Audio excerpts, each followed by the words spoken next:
Hey, what's up, guys?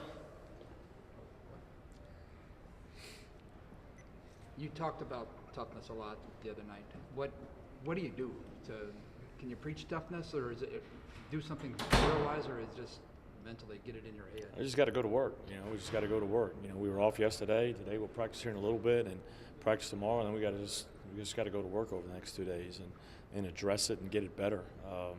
You look at all of our numbers, Big 12 numbers, conference play numbers. So throw the non-conference out so that nothing's inflated. Go look at all our numbers. Both on both ends of the floor, they're really good. I mean, we're top 3 or 4 in basically every single category outside of rebounding and free throws.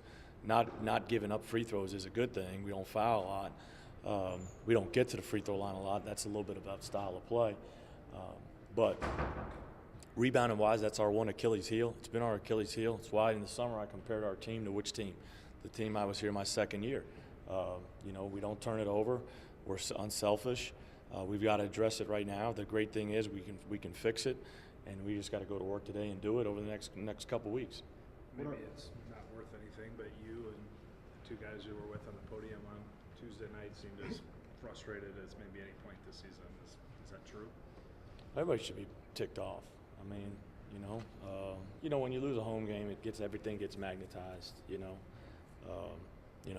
We've done a lot of really good things up to this point. I mean, you got to put some things in perspective. I mean, you look at what this team's done up to this point. We've done some really good things. I'm not going to sit here and rattle a bunch of stuff off, but we weren't very good. We got out-toughed. Credit Baylor. They made some big shots. When you go back and watch the tape, Bandu and Butler made big threes late. We missed some really good looks, some really good opportunities. And that happens. But if you don't give up 20 offensive rebounds and 10 threes, you probably win the game. It's not just a this year thing. I mean, I went back and looked at the last time Iowa State was somewhere in the top 100 in offensive rebounds was 2011, 2012.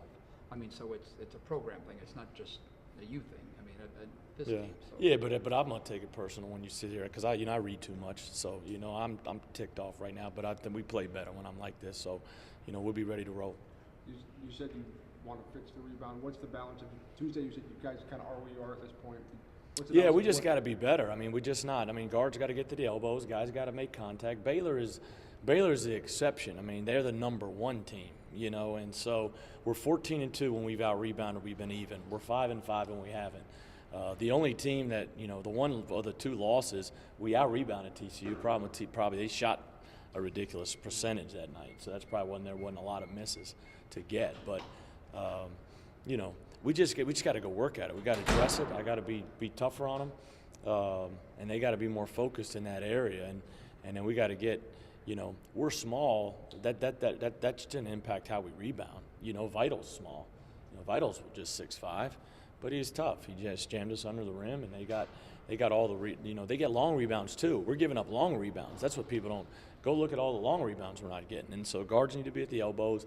We need to keep our guys in front. And the great thing about us is when we rebound, and finish plays, man, that puts us, at a high level. Great thing about this team, someone texted me the other night and said, man, about just, stay the course and different things. But, like, this team is we can win anywhere. We can win on the road. We can win a neutral floor, and we can win at home. We just hadn't played well the last 2 home games, so everything gets magnified. Why have you guys played well on the road? I mean, you're going for 5 on Saturday with still 3 more to go. Man, I don't know. And I don't know why we didn't play well. I mean, I don't know. I mean, we don't do anything different. I mean, we're not preparing any different, from TCU, Baylor, Kansas State. I mean, I don't know. I don't have the answers to that. I mean, we have played well on the road. We've only really played 1 bad game on the road, and that's at Iowa, and that was really a half we played. You probably break it down to about 15 minutes we played bad there without 2 of our main guys. So I don't know. I don't know the answer. I do know that if you go back and watch the tape, we missed a lot of open shots at home. On the road we've made shots for whatever reason. I asked you this a couple weeks ago, but in light of Tuesday, I wonder if you think it'll change and teams sending more guys to the offensive glass to I mean, it's an admitted weakness you guys have. Yeah, that, the one thing is usually people don't send a lot of guys because they're worried about your transition offense. Across the country, And so that's why, you hope you're just status quo in the rebounding. When you really break the numbers down, there's only a couple games that's really been inflated. Baylor's was inflated, Iowa was inflated, Missouri and Kansas we won, and those were games we got. I think Missouri was -9 and Kansas was -16, but we had turned Kansas over a bunch. We made shots, so it kind of evened it out. But there's only 2 or 3 like mammoth games, like a Baylor, Iowa. I mean, we've only lost 7 games, so I mean it's like those 2. The other ones, Kansas wasn't about offensive rebound. That was more about dribble penetration and stopping the ball. But I don't know, man. We got to be better at it. I mean, it just we've got to figure out a way because if we do, that's the thing. We have another level to get to if we can do that. Is dribble penetration maybe the root of some of those problems? Yeah, sometimes it starts because if you look at Baylor's game, and that's why I told Cameron after about the first time when he came out is, hey, sometimes, man, don't even go for the block. Because so many times we were going for the block. If you don't get it, it puts us with a rotate. If the guard doesn't rotate, we're done. Gillespie's laying it in. And, Solomon used to be really good at that. His freshman year, sometimes those guys would get in the paint, throw it off, and he'd rebound the backside. And so dribble penetration's huge, keeping ball to the paint so we're not in rotation as much. That's number 1. And then number 2, we can't overextend. If we can block it, we got to go get it. If not, we got to stay at home so we can protect and not be in rotation. But then when we get in rotation, get beat, then we have to make tough plays. You got to make tough rebounds as well.